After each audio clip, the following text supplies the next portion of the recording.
মেসির সঙ্গে ছবি তোলা নিয়ে বিতর্ক। ট্রোলের মুখে পড়তে হয়েছে শুভশ্রীকে। এবার সে বিষয়ে মুখ খুললেন অভিনেত্রী। কি বলছেন শুভশ্রী, চলুন শুনে নেওয়া যাক তার কাছ থেকেই।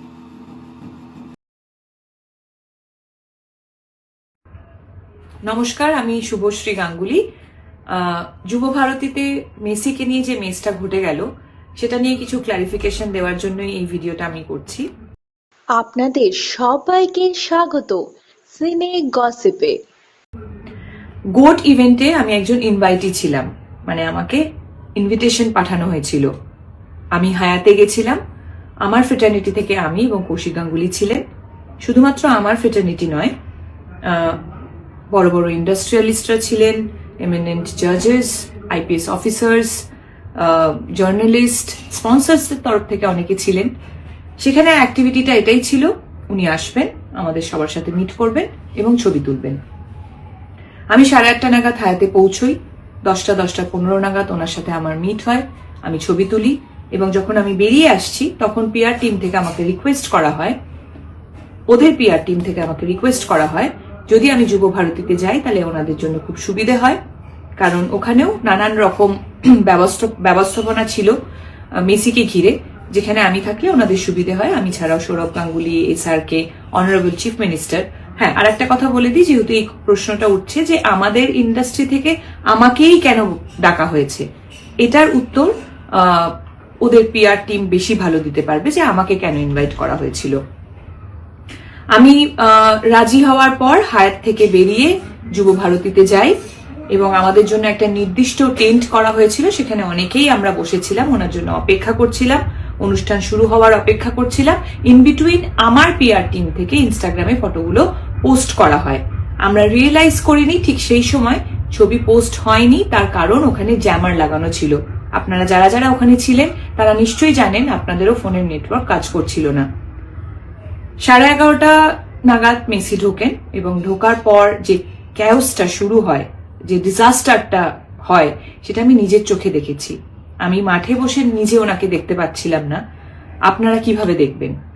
আমি টেন্টের মধ্যে ছিলাম এবং দেখতে পাচ্ছিলাম কিভাবে ম্যানেজমেন্টের একটা ডিজাস্টারের জন্য এত সুন্দর একটা ইভেন্ট হতে গিয়েও হলো না। তারপর ঝামেলা শুরু হলো। আমার একটা শুটিং এ যাওয়ার ছিল, অলরেডি আমি লেট হয়ে গেছিলাম। আমি ওখান থেকে বেরিয়ে আসি, একটা অদ্ভুত জিনিসে পরিণত হলো। সেটা নিয়ে অনেকের সাথে আমি ডিসকাস করছিলাম, তাই আমি ইনস্টাগ্রাম খুলে দেখতে পারিনি যে আমার ছবিটা তখন পোস্ট হয়নি। আমি বানতলায় পৌঁছই। আমার শুটিং এ দেরি হওয়ার কারণে আমি ইমিডিয়েটলি মেকআপ ভ্যানে চলে যাই মেকআপ করতে। মেকআপ করার পর আমি শর্ট দিতে চলে যাই। অনেক ক্ষণ পর আমি রিয়েলাইজ করি যে ঘটনাটা আমি দেখে এসেছি সেটা একটা বড় আকার নিয়ে নিয়েছে এবং কোনো না কোনো ভাবে আমি সেটাতে রিলেট হয়ে গেছি। যখন আমি ইনস্টাগ্রাম খুলি তখন আমি রিয়েলাইজ করি যে আমার ছবিটা জাস্ট কিছুক্ষণ আগে শেয়ার হয়েছে, পোস্ট হয়েছে টেকনিক্যাল গ্লিচের জন্য, এবং এটা প্রচুর জায়গায় অলরেডি শেয়ার হয়ে গেছে। এখানেই আমার ঘটনা শেষ। তারপর থেকে শুরু হয় আর একটা ঘটনা। সেটা হলো আমাকে নিয়ে ট্রোল করা, অকথ্য ভাষায় গালাগালি, আমাকে একটা প্রোপাগান্ডা বানিয়ে, আমাকে একটা অবজেক্ট বানিয়ে, মানে আপনারা এমন একটা সিচুয়েশন ক্রিয়েট করলেন যেন মনে হলো মেসি যখন মাঠে ঢুকেছে আমি ওনাকে ঘিরে দাঁড়িয়েছিলাম একা, আমি ওনার সাথে ছবি তুলছিলাম সেলফি নিয়ে। বলতে পারবেন কি আপনাদের ভিউ, আপনাদের ভিশন কোনোভাবে আমি ব্লক করেছি? আমি কি মাঠে কোথাও ছিলাম? আমার কি দোষ যে আমাকে ইনভাইট করেছিল, আমি হায়াতে গিয়ে ওনার সাথে ছবি তুলেছি, সেটা দোষ? হ্যাঁ, আমি এটা মানছি যে টেকনিক্যাল গ্লিচের জন্য আমার ছবিটা রং টাইমে পোস্ট হয়ে গেছে এবং আমি ছবিটি ডিলিট করিনি, এটা আমার দোষ হতে পারে।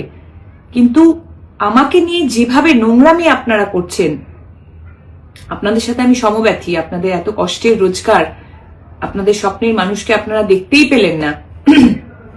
যে ম্যাসাকারটা ওখানে হলো, সেম অন্যায়টা তো আপনারা সবাই আমার সাথে করছেন। আপনারা কি একবারও ভেবে দেখেছেন যে আপনাদের, আবার বলছি, যে মাঠে কোথাও কি আমি ছিলাম? ভেবে দেখুন। আমি একজন নারী, একজন মহিলা, বাংলা ফিল্ম ইন্ডাস্ট্রিতে কাজ করি বলে আমাকে কি অ্যাটাক করছেন? বলিউডেও তো করিনা কাপুর গেছিল, হায়দ্রাবাদ থেকেও একজন হিরোইনকে ইনভাইট করা হয়েছিল। শাহরুখ খান কি আসেননি ছবি তুলতে? আমার কিসের দোষ?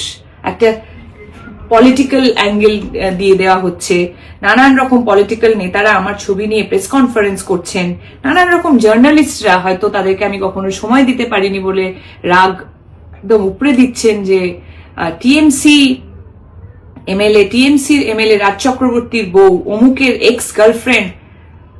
2026 আসতে যাচ্ছে, একজন মহিলা হয়ে আরেকজন মহিলাকে আপনি এইভাবে সম্বোধন দিচ্ছেন? এই সমাজে আমরা বাস করছি? বাহ, আপনারা আমার সাথে ঠিক করলেন তো। দেখুন, আমার সাথে ট্রোল হচ্ছিল, আমাকে গালাগালি করছিলেন, যা খুশি করছিলেন, সত্যি বলছি, মন থেকে বলছি, আমি কিচ্ছু মনে করিনি। আমার সবসময় এটাই মনে হয়েছে, সত্যি তো সাধারণ মানুষের এত কষ্টের রোজগার, তাদের স্বপ্নের মানুষকে তারা একবারের জন্য দেখতে পেল না, তারা যদি আমাকে নিয়ে বাজে কথা বলে তাদের মন হালকা হয় তাহলে হোক। কিন্তু আজকে আমি এই ভিডিওটা করছি তার একটাই কারণ, কাল থেকে শুরু হয়েছে আমার বাচ্চাদের প্রতি আক্রমণ। দুটো ছোট ছোট বাচ্চা, তাকে বলা হচ্ছে, আমার কাছে মেল আছে এবং নানান রকম প্রমাণ আছে যেখানে বলা হচ্ছে ওই দুটো বাচ্চাকে মেরে ফেলা হবে। আমি একজন মা হিসেবে তো সেটা মেনে নেব না, কোনোভাবেই মেনে নেব না।